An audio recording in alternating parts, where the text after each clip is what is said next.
Chapter 14. The Impression of Increase. Whether you charge your vocation or not, your actions for the present must be those pertaining to the business in which you are now engaged.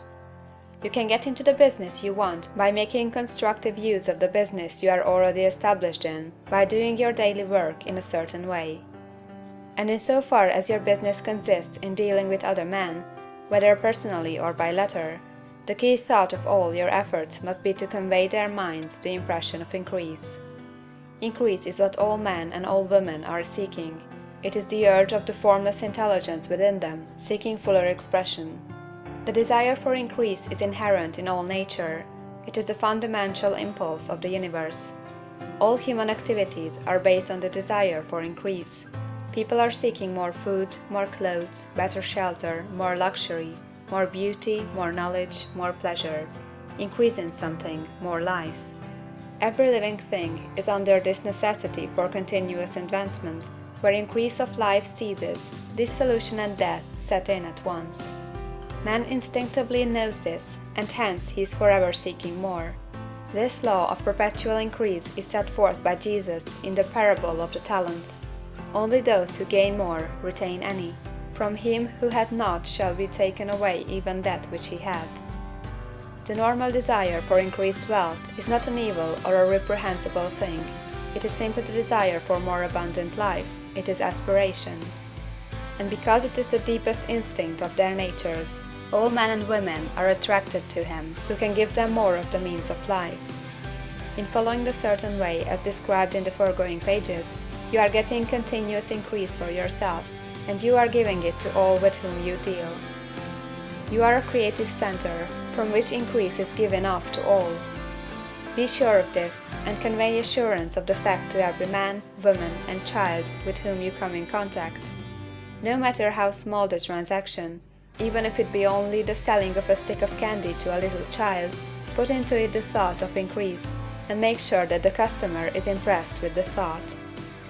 Convey the impression of advancement with everything you do, so that all people shall receive the impression that you are an advancing man, and that you advance all who deal with you.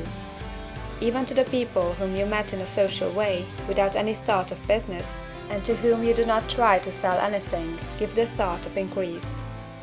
You can convey this impression by holding the unshakable faith that you, yourself, are in the way of increase, and by letting this faith aspire, fill, and permeate every action. Do everything that you do in a firm conviction that you are an advancing personality, and that you are giving advancement to everybody. Feel that you are getting rich, and that in doing so you are making others rich, and conferring benefits on all. Do not boast or brag of your success, or talk about it unnecessarily. True faith is never boastful. Wherever you find a boastful person, you find one who is secretly doubtful and afraid. Simply feel the faith, and let it work out in every transaction. Let every act and tone and look express the quiet assurance that you are getting rich, that you are already rich. Words will not be necessary to communicate this feeling to others. They will feel the sense of increase when in your presence, and will be attracted to you again. You must so impress others that they will feel that in associating with you, they will get increase for themselves. See that you give them a use of value greater than the cash value you are taking from them. Take an honest pride in doing this, and let everybody know it, and you will have no lack of customers. People will go where they are given increase, and the Supreme, which desires increase in all and which knows all, will move toward you men and women who have never heard of you. Your business will increase rapidly, and you will be surprised at the unexpected benefits which will come to you. You will be able from day to day to make larger combinations, secure greater advantages, and to go on into a more congenial vocation if you desire to do so. But in doing all this, you must never lose sight of your vision of what you want, or your faith and purpose to get what you want. Let me here give you another word of caution in regard to motives. Beware of the insidious temptation to seek for power over other men. Nothing is so pleasant to the unformed or partially developed mind as the exercise of power or domination over others. The desire to rule for selfish gratification has been the curse of the world.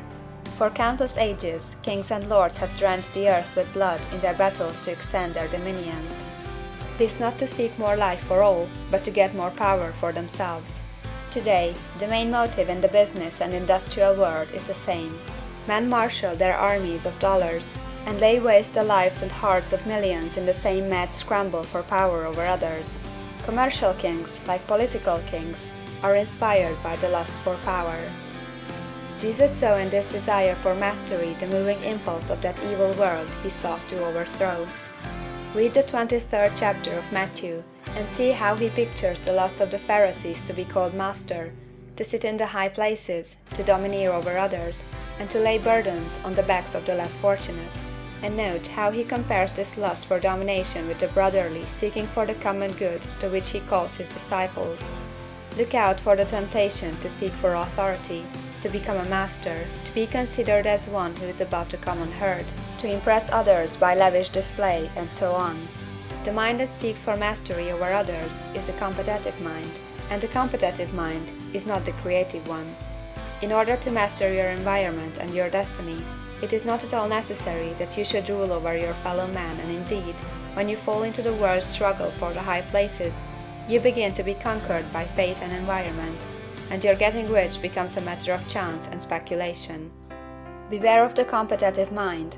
No better statement of the principle of creative action can be formulated than the favorite declaration of the late Golden Rule Jones of Toledo: "What I want for myself, I want for everybody."